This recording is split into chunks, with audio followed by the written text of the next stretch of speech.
Yo no pretendo tener el don de profecía, pero no hay que ser un profeta ni hay que tener poderes especiales para saber que muchos de ustedes llegaron hoy aquí lidiando con diversos problemas. Seguro. Y en el caso de algunos, tal vez luchando fuertemente con la ansiedad, con el temor, aún con la amargura, el descontento, la depresión. Alguien decía que los que le predican al dolor nunca les faltará auditorio. Aquellos que le predican al dolor y la aflicción nunca les faltará auditorio. Porque todos tendremos que experimentar las dificultades de vivir en un mundo caído, en un mundo donde las cosas no son como debieran ser. Y no importa si eres rico o pobre, si eres famoso o desconocido, no importa la etapa de la vida en que estás. Mis hermanos y amigos que están aquí hoy en la mañana, la tristeza y el dolor son las experiencias más democráticas de la vida humana. Y lamentablemente tenemos que reconocer que no siempre reaccionamos en una forma apropiada cuando estamos en medio de una situación aflictiva. Algunos se llenan de amargura, descontento. Otros se sumergen en una profunda depresión, se aíslan de los demás o simplemente tratan de encontrar algún escape que los ayude a olvidar la realidad de que están en problemas. Bueno, yo quiero en esta mañana mostrarles que hay una alternativa completamente diferente. Al ver a Jesús actuando en los diversos episodios que nosotros encontramos en el capítulo 1 del Evangelio de Marcos, les pido por favor que abran sus Biblias en Marcos capítulo 1 y en la mañana de hoy estaremos viendo un pasaje bastante extenso, los versículos 21 al 45.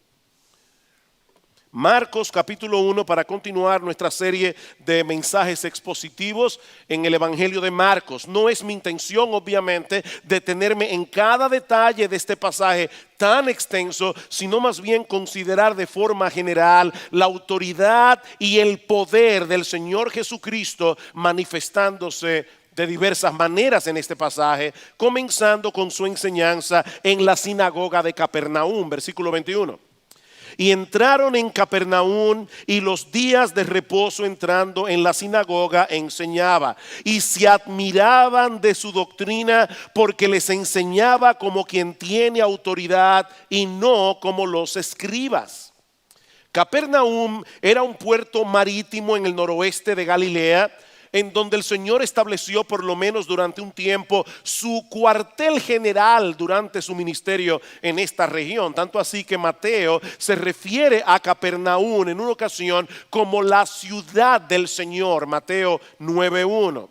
Como vimos en el mensaje anterior, el Señor acaba de reclutar a 2 pares de hermanos como sus primeros discípulos. ¿Recuerdan quiénes eran? Pedro y Andrés, Juan y Jacobo.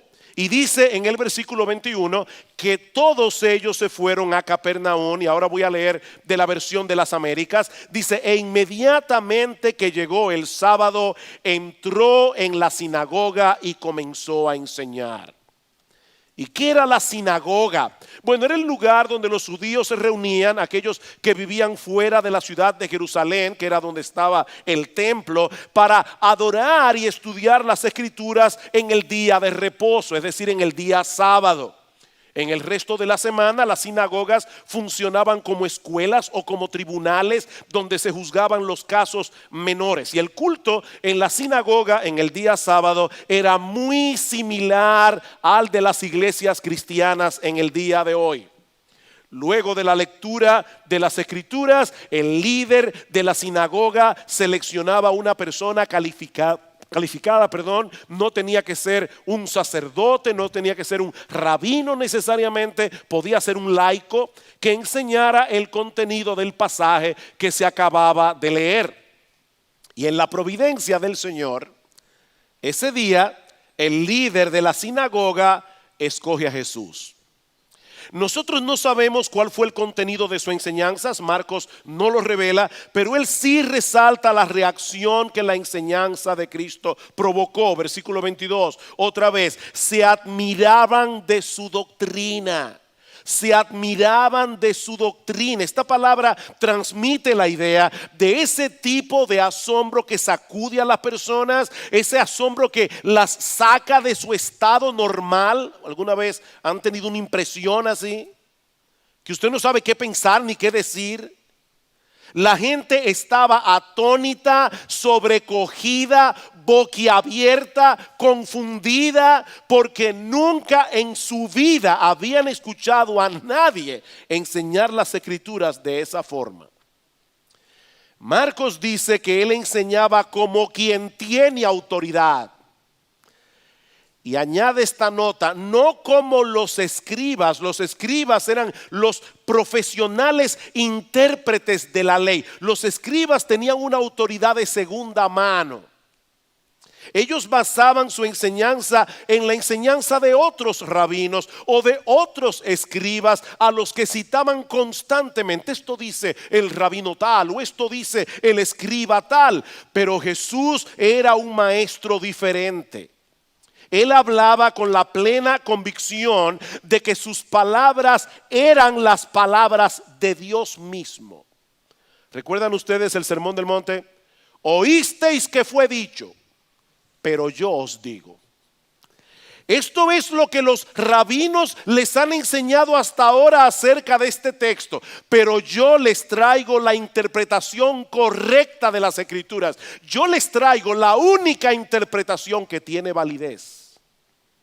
Ahora imagínense la reacción de los escribas al escuchar las enseñanzas de Jesús y al percibir la reacción de la gente. Estos hombres eran la élite religiosa de Israel.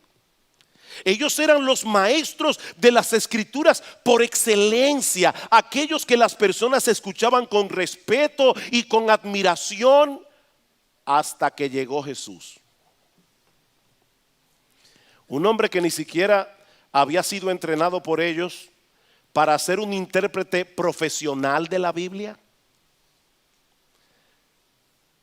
Pero si la gente estaba en shock escuchando a Jesús hablar, lo que sucedió después le puso la tapa al pomo, y eso nos lleva a nuestro segundo encabezado, la autoridad y el poder de Jesús sobre los demonios. Versículo 23.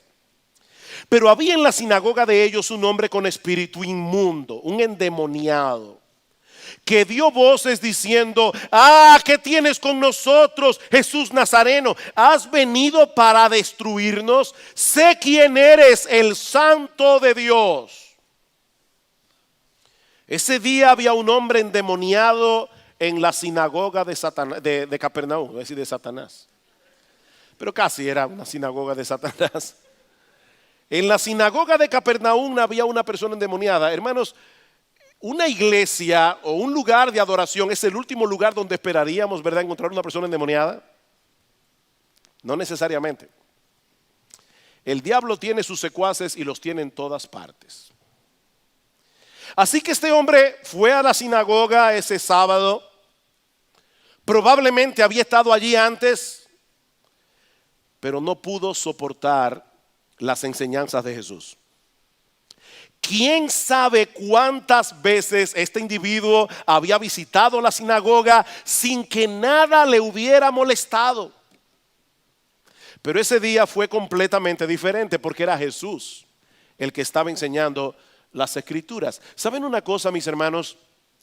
Al diablo le tiene sin cuidado lo que ocurre en muchas iglesias los domingos en el día de hoy. Sin cuidado. Siempre que el predicador hable de Dios en sentido general y cite las escrituras fuera de contexto, o sin confrontar a las personas con su pecado y presentarles a Cristo como el único sustituto de los pecadores que murió en la cruz en nuestro lugar, Satanás estará contento. Mientras eso no se haga, él estará contento. Mis hermanos, a él no le importa que la gente sea religiosa, siempre que no vengan a Cristo en arrepentimiento y fe. Pero ese día en la sinagoga de Capernaum, este demonio sabía que estaba en problemas. Cuando él empezó a escuchar a Jesús, yo me imagino, este es distinto.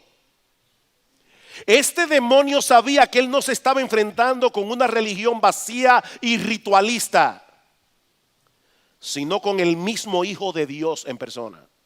De hecho, vean una vez más el versículo 24. ¿Qué tienes con nosotros, Jesús Nazareno? ¿Has venido para destruirnos? Yo sé quién eres, el Santo de Dios. ¿Saben una cosa, mis hermanos? Este demonio tenía muy buena teología. Muy buena teología.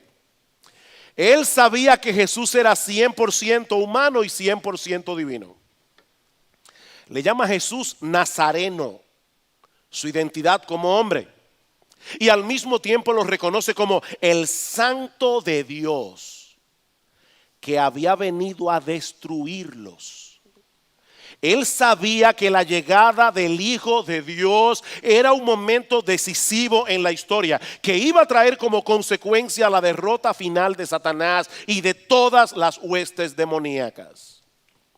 Y ya yo sé que hay algunos probablemente aquí en la iglesia hoy que están diciendo, pero ¿no será que ustedes de verdad creen en la existencia de Satanás y en la existencia de los demonios? Bueno, mira, déjame decirte algo si tú no crees en eso. Yo me sorprendo de la cantidad de programas que hay en el día de hoy en la televisión, en canales que son supuestamente científicos de cosas que son paranormales. La única diferencia es que cuando tú ves Discovery Channel o History Channel o cualquiera de estos channels y te pones a ver estos programas acerca de ovnis y acerca de fenómenos paranormales y famosos y fantasmas, ¿han visto ese programa? Increíble. La única diferencia es que ellos basan su autoridad en que este individuo, que no es nada más y nada menos que un actor de Hollywood, dice que vio un fantasma. Nosotros creemos lo que dice la Biblia porque es la palabra de Dios. Y el diablo existe y los demonios también. Y ese día había un endemoniado allí. Él sabía lo que significaba la llegada del Hijo de Dios. Es por eso que en medio de las enseñanzas de Jesús, este hombre endemoniado comenzó a dar voces. Y literalmente la palabra griega que usa Marcos allí es que comenzó a gritar como alguien que está en medio de una fuerte crisis emocional. Y por supuesto sus temores no eran infundados. Versículo 25. Pero Jesús le reprendió diciendo, cállate y sal de él. Nosotros tenemos que leer las escrituras con imaginación. Por favor, no se imaginen a Jesús enfrentando, ¿verdad? Ese Jesús que pintan los pintores renacentistas, que tiene una cara muy buena gente, que es muy bonito y a veces hasta afeminado, diciéndole a este demonio, cállate. No, tenemos que leer las escrituras tal cual fue. Es que Jesús miró a este hombre cara a cara y le dijo al demonio, cállate la boca y sal de él inmediatamente. Jesús nunca aceptó que el diablo le diera publicidad. Y eso lo vemos en el Evangelio de Marcos una y otra vez. Siempre hacía callar a los demonios. Así que Jesús le ordena a este demonio callarse la boca y salir de este hombre. Y esas simples palabras fueron suficientes para que el demonio lo obedeciera inmediatamente. Versículo 26. Y el espíritu inmundo, sacudiéndole con violencia y clamando a gran voz, salió de él. Los demonios reconocen quién es Jesús y obedecen a Jesús, a pesar de que lo aborrecen con todas las fibras de su ser. Ellos no tienen más opción que obedecerles. Y mis hermanos, lo que yo quiero poner en vuestras mentes y en vuestros corazones en esta mañana es que ese es el Salvador en quien descansa nuestra salvación. Ese es nuestro Salvador, el mismo que decidió voluntariamente poner a un lado su poder y su autoridad para morir por nosotros en la cruz del Calvario. Y de nuevo, Marcos quiere que nosotros veamos la reacción que esto provoca en la gente. Versículo 28. 27. Y todos se asombraron de tal manera que discutían entre sí diciendo: ¿qué es esto? En una manera instintiva cada uno de ellos comenzó a hablar con su vecino. ¿Pero qué es esto? ¿Qué nueva doctrina es esta? Que con autoridad manda aún a los espíritus inmundos y le obedecen.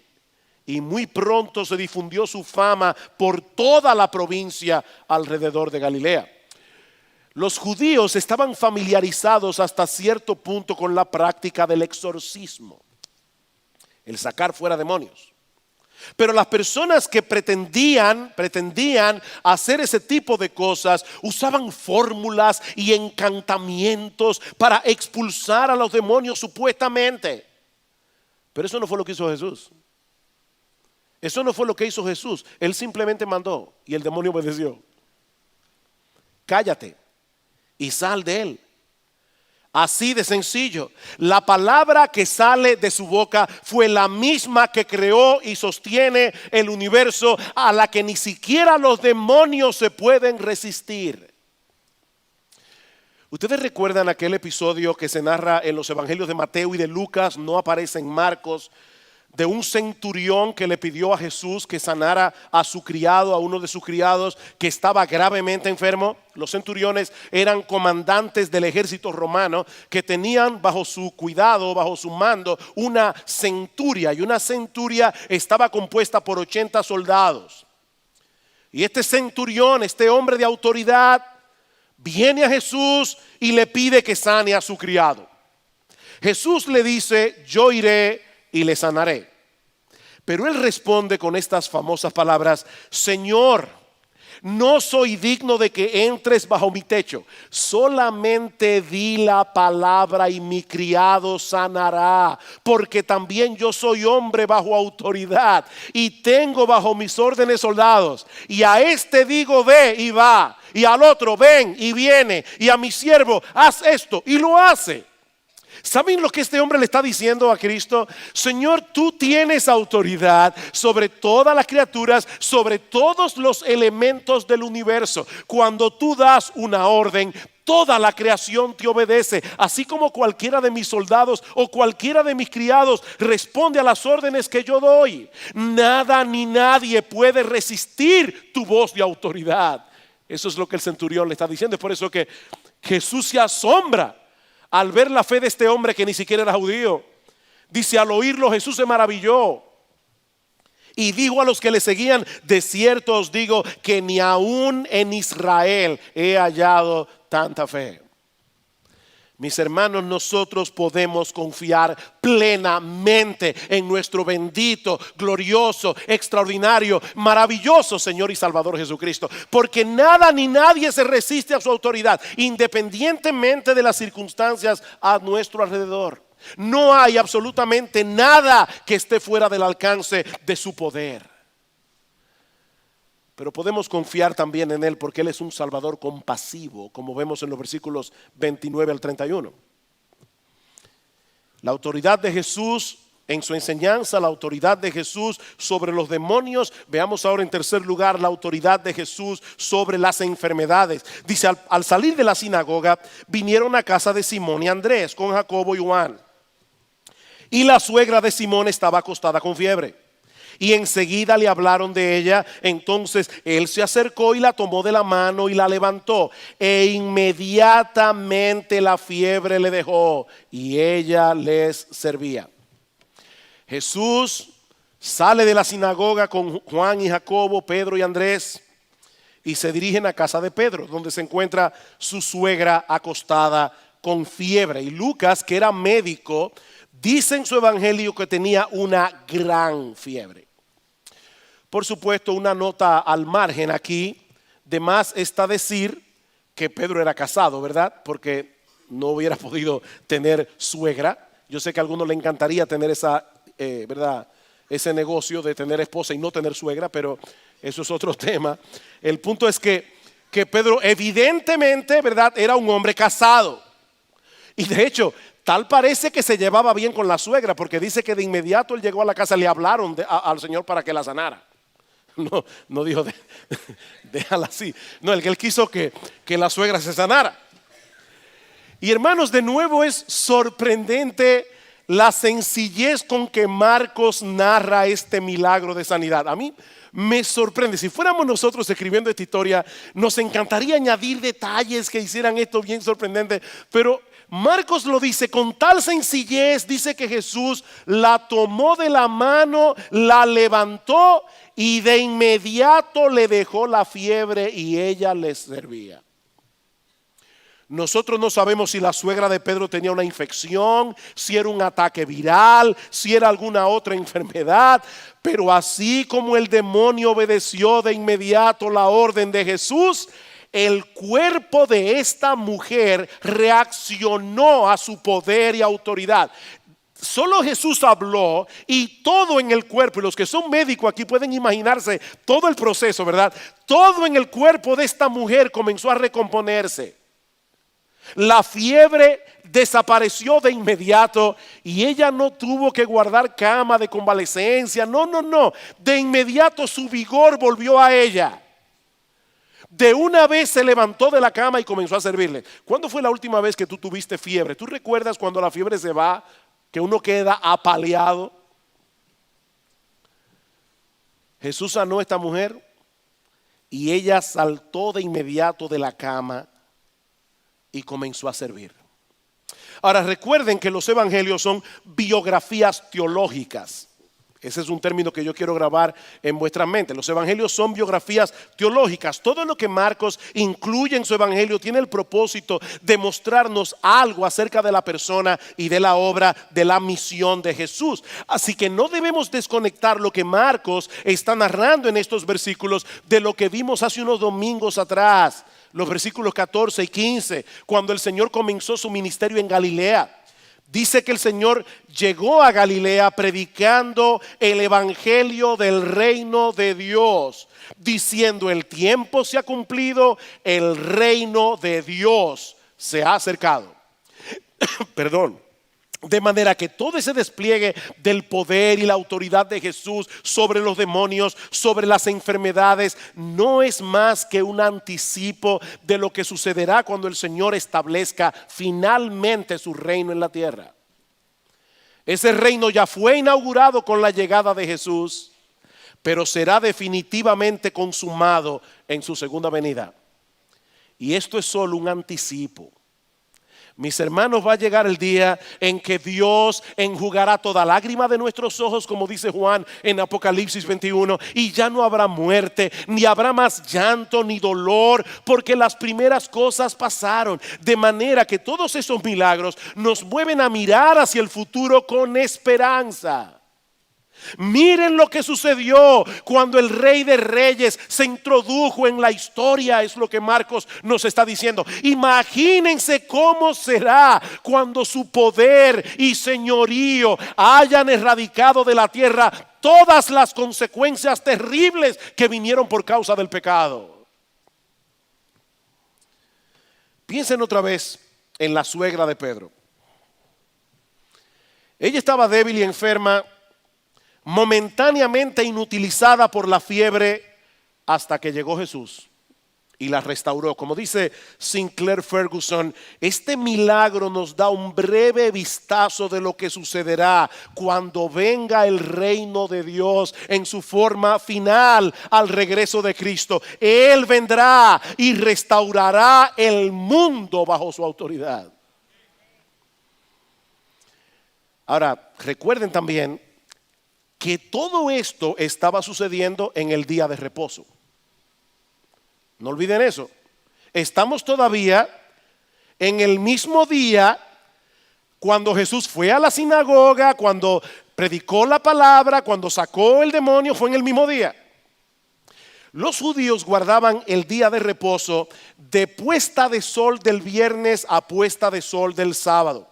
Y una de las reglas que los rabinos habían impuesto para guardar correctamente el día del Señor es que nadie podía llevar cargas, ni siquiera para ayudar a otros en necesidad. Para que ustedes tengan una idea, y nosotros hemos dicho esto antes, cuando un fariseo, que eran bien estrictos en guardar la ley, salía de camino el día de reposo y caía un aguacero, según los rabinos, este hombre debía quedarse allí de pie esperando que la ropa se seque, porque caminar con una ropa mojada era una carga. No se podía usar caja de dientes en sábado porque era una carga. Eran bien estrictos. Eso nos permite entender lo que Marcos sigue diciendo en el versículo 32. Cuando llegó la noche, y él aclara, luego que el sol se puso, o sea, ya terminó el día de reposo, le trajeron todos los que tenían enfermedades y a los endemoniados.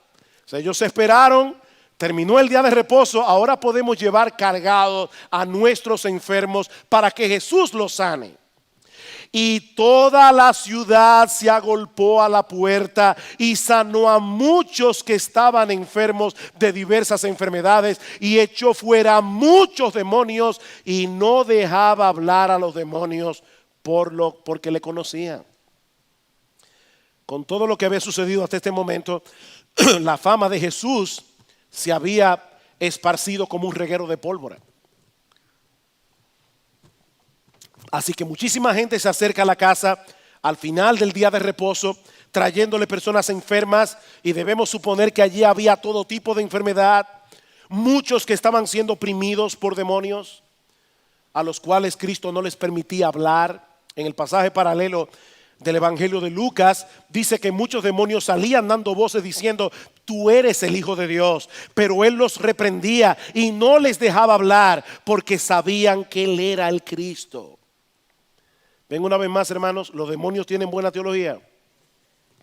Ellos conocen perfectamente quién es Jesús, pero no por eso se someten gozosa y voluntariamente a su autoridad y señorío. Por eso es que Santiago dice en Santiago capítulo 2, versículo 19, ¿tú crees que Dios es uno? Bien haces, pero los demonios también creen y tiemblan.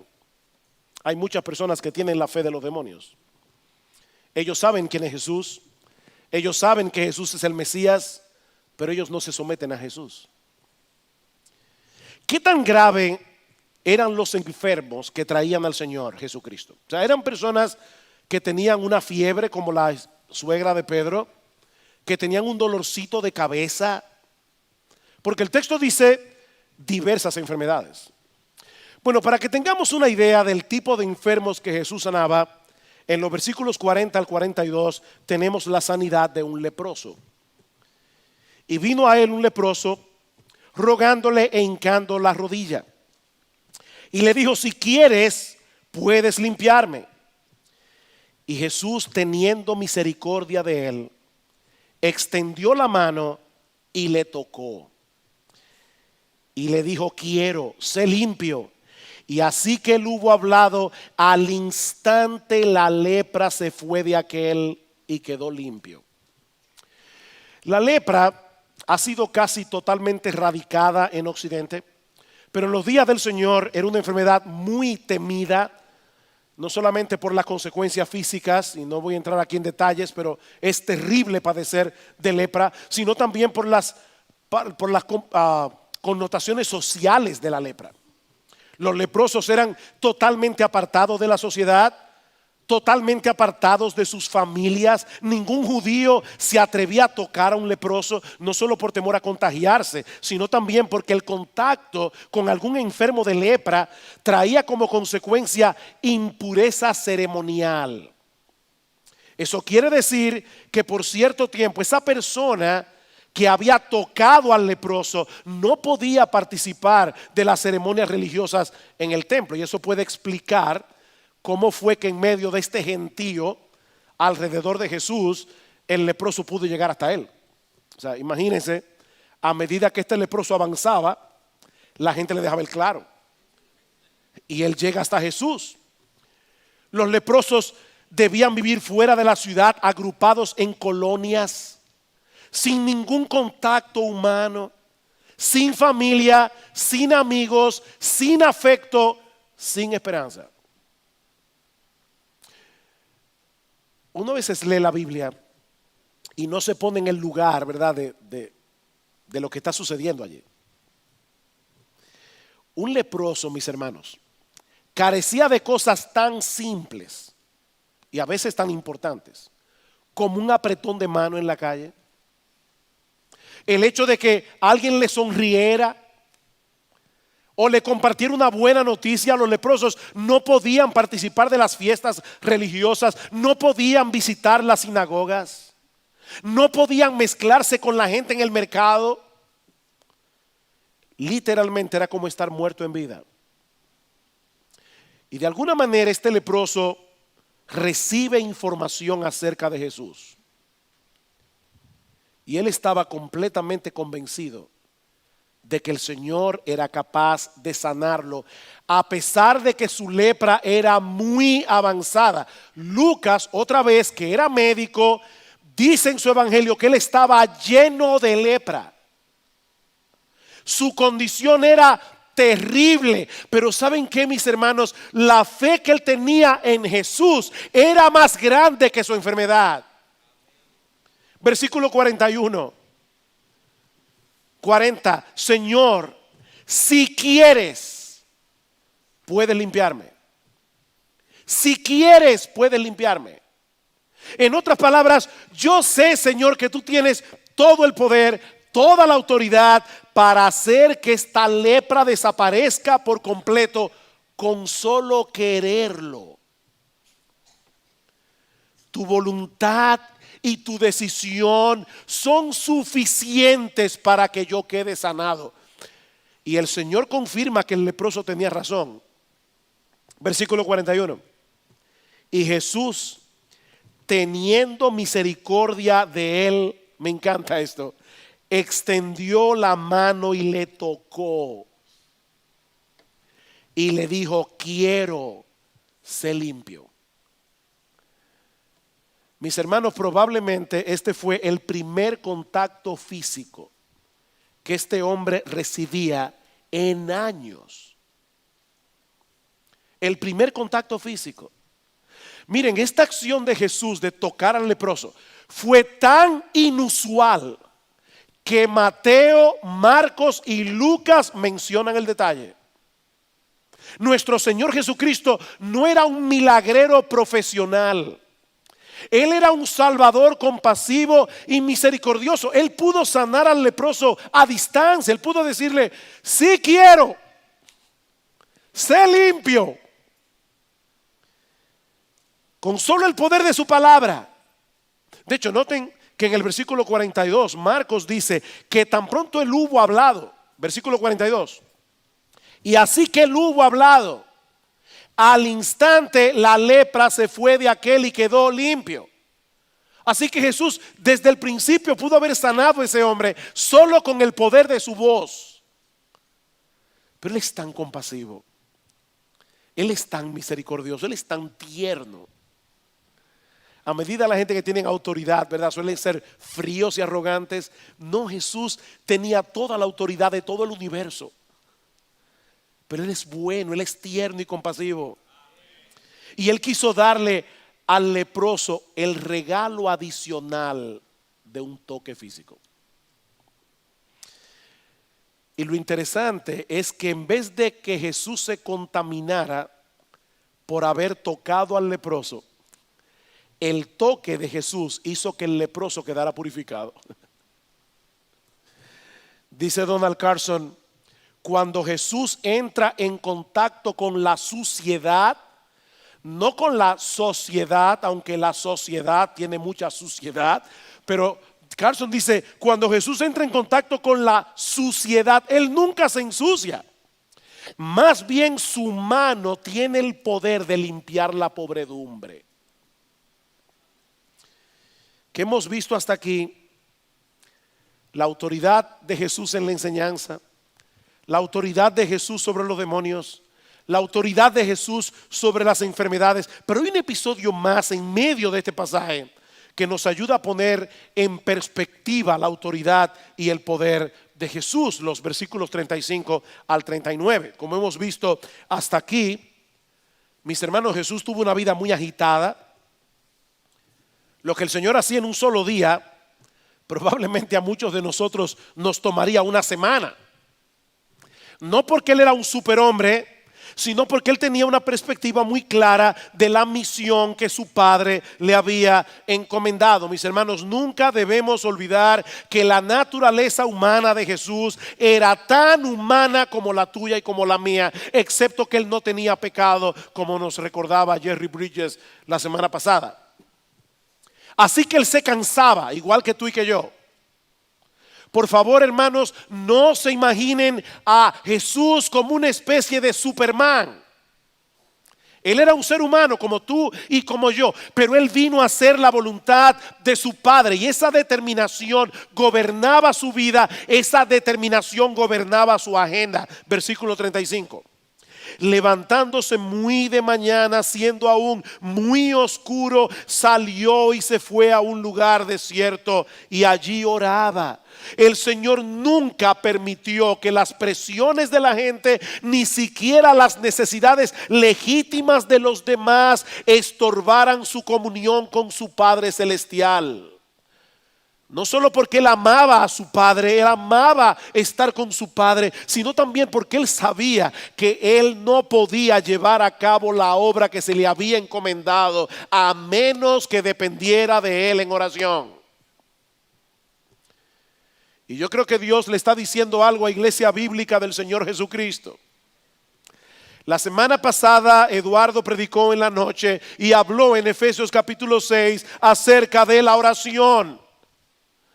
Mis hermanos, Cristo, Jesús, el Hijo de Dios encarnado, él dependía de su Padre en oración y tenía una agenda muy ocupada.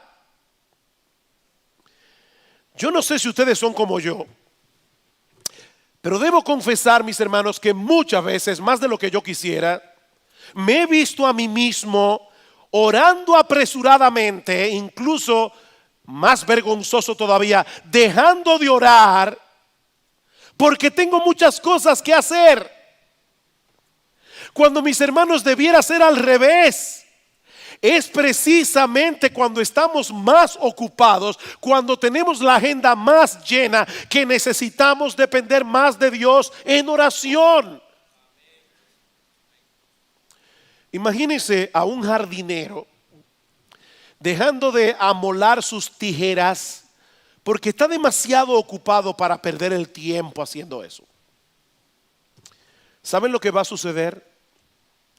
Que va a perder más tiempo y energía haciendo un trabajo mediocre por no contar con los instrumentos adecuados. Muchas veces escucho a los creyentes decir, mira, pastor, yo sé que yo debo leer mi Biblia, yo sé que yo debo orar, yo sé que yo debo apartar ese tiempo cada mañana para estar a solas en comunión con Dios, pero créame, pastor, yo no tengo tiempo. Miren, hermanos, yo creo que en la mayoría de los casos no es falta de tiempo. Yo creo que es un problema de prioridad. Un problema de prioridad que revela al mismo tiempo un problema del corazón. Nosotros sacamos el tiempo para lo que nos parece importante. Y nosotros sacamos el tiempo para hacer lo que más nos gusta hacer. ¿O no es verdad? Por eso decía John Piper que si el Facebook existe para algo, es para probar en el día del juicio que no era verdad que los cristianos no teníamos tiempo para hacer lo que teníamos que hacer. Si el Facebook sirve para algo, es para eso. El Señor Jesucristo sacaba tiempo en su apretadísima agenda para tener comunión con su Padre. ¿Saben por qué? Porque eso no era para él una cosa más en una lista de deberes. No, el deseo de estar con su Padre gobernaba su agenda porque era lo que gobernaba su corazón. Miren, después de un día como el que Jesús pasó el día anterior a este, yo creo que cualquiera de nosotros se hubiera convencido a sí mismo, por lo menos yo lo hubiera hecho, de que tenía derecho a quedarse más tiempo en cama, ¿verdad? Miren, uno lee que el Señor sanó a muchas personas y sacó muchos demonios. Por favor, recuerden que Cristo era un Salvador compasivo y misericordioso. O sea, el Señor entraba en contacto con la gente. O sea, Él no se paró en la casa de Pedro y Juan y dijo, pónganse en fila de 15. ¡Fua! Sanados. ¡Fua! No, no, no. El Señor trataba con cada enfermo. El Señor trataba con cada endemoniado. Y eran muchos. Era horas y horas y horas manchando su mano con la pobredumbre de la raza humana. Yo estoy seguro que eso cargaba emocionalmente el corazón del Señor. Cada vez que él veía a estos padres trayendo a sus niños enfermos para que Jesús los sanara, hermanos, ese fue un día agotador, pero el Señor necesitaba renovar sus fuerzas en la presencia del Padre. Ese era el combustible que le permitía seguir adelante a pesar de las presiones. Siendo aún muy oscuro, probablemente entre las 3 y las 6 de la mañana, que era la última vigilia de la noche, Jesús se levantó de la casa, no molestó ni a Pedro, ni a Juan, ni a Santiago, ni a Andrés, ni a la suegra de Pedro, y se fue a un lugar desierto. Y es interesante notar que los apóstoles sabían dónde él estaba. ¿Se dieron cuenta de eso? Dice que, versículo 36, y le buscó Simón y los que con él estaban, y hallándole le dijeron. Ellos sabían dónde estaba el Señor, porque probablemente eso era lo que él acostumbraba a hacer. Ir a ese lugar desierto a tener comunión con su Padre Celestial. Pero la oración no era su única prioridad. Dice que Simón y los apóstoles buscan al Señor y les dicen al Señor, todos te buscan. Nosotros no podemos saber con seguridad en qué tono fue que los apóstoles le dijeron esto al Señor, y especialmente el apóstol Pedro. Pero es muy posible que haya sido un reproche dicho en una forma muy sutil. Hay un montón de personas detrás de ti y tú decides aislarte para dedicarte a la oración. Señor, este es el momento para estar con la gente, no para retirarte en soledad. Ahora es que la cosa se está poniendo buena, Señor. Tienes un montón de seguidores detrás de ti. Esto es un éxito. Pero la popularidad no era parte de la agenda de Cristo. Versículo 38. Él les dijo, vamos a los lugares vecinos para que predique también allí, porque para esto he venido. Y predicaba en las sinagogas de ellos en toda Galilea y echaba fuera los demonios. Uno se preguntará, pero él no podía predicarle el evangelio a esa multitud que lo estaba buscando en la casa de Pedro. No, la mayoría de esas personas se habían acercado a Jesús buscando un milagro de sanidad, pero el Señor no había venido primariamente a sanar personas. El Señor había venido a predicar el evangelio. ¿Saben por qué? Porque es a través de la predicación que Dios salva a los pecadores. Y no deja de llamarme la atención lo que sucede en Hechos capítulo 6. Los discípulos aprendieron la lección. ¿Recuerdan cuando las viudas de los griegos estaban siendo desatendidas? Y le dicen a los discípulos, a los apóstoles, hagan algo con estas viudas. ¿Qué dicen los apóstoles? Buscad entre vosotros varones, hermanos, que se encarguen de esto. Nosotros persistiremos ¿en qué? En la oración y en la predicación de la palabra. Lo mismo que hizo Jesús. Esa era su prioridad. De hecho, es muy probable que una de las razones por las que Cristo le encargó rigurosamente al leproso que no le contara a nadie lo que le había ocurrido, era porque él no quería que la gente lo siguiera por motivos equivocados. Versículo 43. Entonces le encargó rigurosamente al leproso y le despidió luego y le dijo, mira, no digas a nadie nada, sino ve, muéstrate al sacerdote y ofrece por tu purificación lo que Moisés mandó para testimonio a ellos. Pero qué cabeza dura somos nosotros, ¿verdad? ¿Qué hizo el leproso? Exactamente lo que Jesús le dijo que no hiciera. Versículo 45. Pero oído él, comenzó a publicarlo mucho. Y alguien dirá, bueno, pastor, pero entienda, él acababa de ser limpiado de la lepra. Él había recibido una tremenda bendición. ¿Cómo usted quería que él se quedara callado? Es que Jesús se lo mandó. Mira, mi hermano, ocúpate de hacer lo que Jesús te manda, aunque no te parezca lógico. Porque miren lo que sucedió. Dice que este hombre comenzó a divulgar el hecho, de manera que ya Jesús no podía entrar abiertamente en la ciudad, sino que se quedaba fuera en los lugares desiertos y venían a él de todas partes. El leproso y Jesús cambiaron de lugar. ¿Dónde vivía el leproso? En el desierto, y Jesús en la ciudad. Pero por cabezadura ahora Jesús tiene que estar en el desierto y el leproso en la ciudad.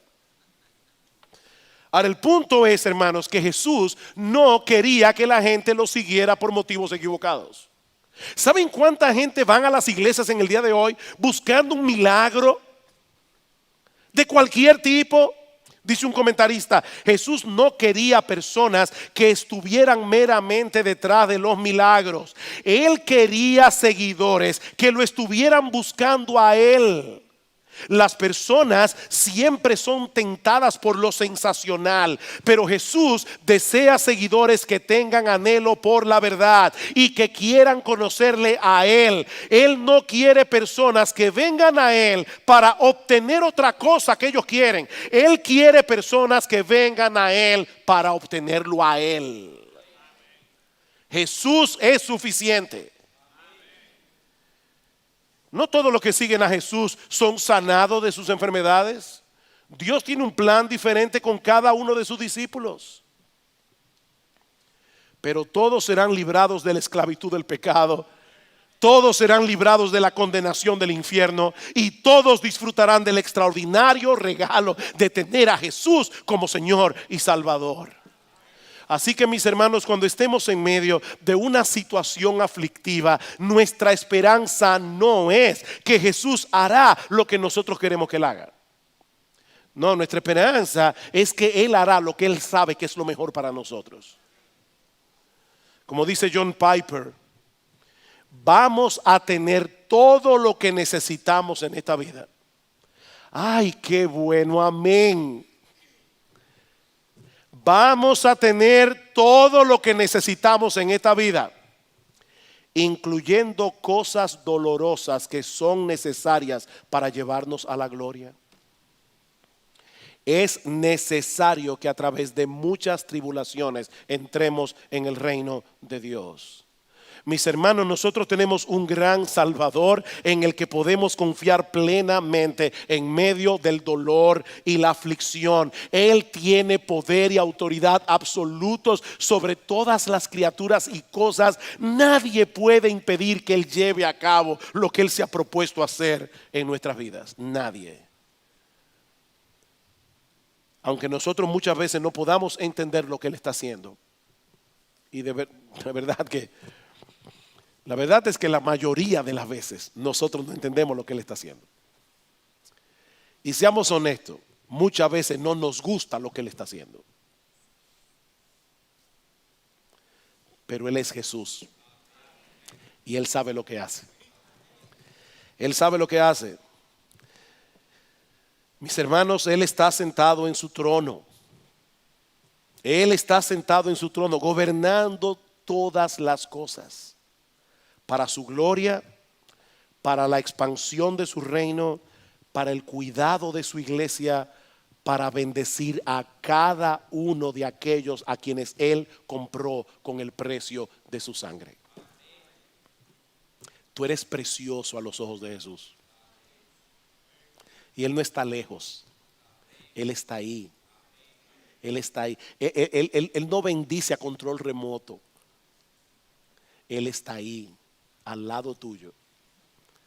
Ese es nuestro bendito, glorioso y extraordinario Señor y Salvador Jesucristo. Y si tú estás aquí sin Cristo en esta mañana, mi amigo, tú necesitas venir a Cristo, pero debes venir por las razones correctas. Debes venir por las razones correctas. Él tiene todo el poder y autoridad, como hemos visto hoy, pero aún así Él decidió hacerse hombre para morir por pecadores y pagar nuestra deuda con la justicia de Dios. Mi amigo, si hay algo que tú necesitas en esta mañana, que tú necesitas, no es opcional. Si hay algo que tú necesitas en esta mañana, es venir a Cristo en arrepentimiento y fe. No para sanarte de alguna enfermedad, no para enderezar tu matrimonio, no para resolver tus problemas financieros. Tú necesitas que Él te salve de la esclavitud y de la condenación del pecado. Tú necesitas reconciliarte con Dios, confiando únicamente en Él y en su obra redentora. ¿Saben lo que sucedió con la mayoría de las personas en la ciudad de Capernaum? Que escucharon ese día las enseñanzas del Señor Jesucristo, que vieron sus milagros. ¿Saben lo que sucedió? Nada.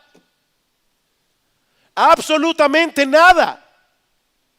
Ellos siguieron con sus vidas como si nada hubiera pasado. De hecho, más adelante Jesús va a decir: Capernaum, Capernaum, que hasta el cielo fuiste levantada, hasta el Hades serás abatida. Porque si en Tiro y en Sidón se hubieran hecho los milagros que en ti se hicieron, hace tiempo que se habrían arrepentido en silicio y en ceniza, pero ellos siguieron siendo indiferentes. Y eso es exactamente lo que sucede en muchas iglesias en el día de hoy. Las enseñanzas de Jesús continúan siendo escuchadas a través de la predicación de su palabra, pero muchos están tan ocupados en las cosas importantes de la vida que no prestan atención. Mañana vuelven a sus afanes y el impacto de la palabra de Dios en sus corazones se desvanece. Pero mi amigo, eso no tiene que ser así. Mi amigo, eso no tiene que ser así. Ven a Cristo y ven ahora. Pastor, ¿qué hago? Allí donde estás sentado, pídele a Jesús que te salve, pídele que perdone tus pecados, pídele que transforme tu corazón, aún pídele que te dé arrepentimiento y fe. Señor, mi corazón está duro, por favor dame tú arrepentimiento y fe, porque dice la Escritura que Él es un gran Salvador que puede darle a su pueblo arrepentimiento y perdón de pecados. Pídeselo a Jesús, pídele que te salve. Él sigue siendo un Salvador poderoso y compasivo, y Él ha prometido no desechar a nadie que venga a Él clamando por misericordia y perdón. Nadie será desechado. Ven a Cristo y ven ahora. Todos tus pecados serán perdonados.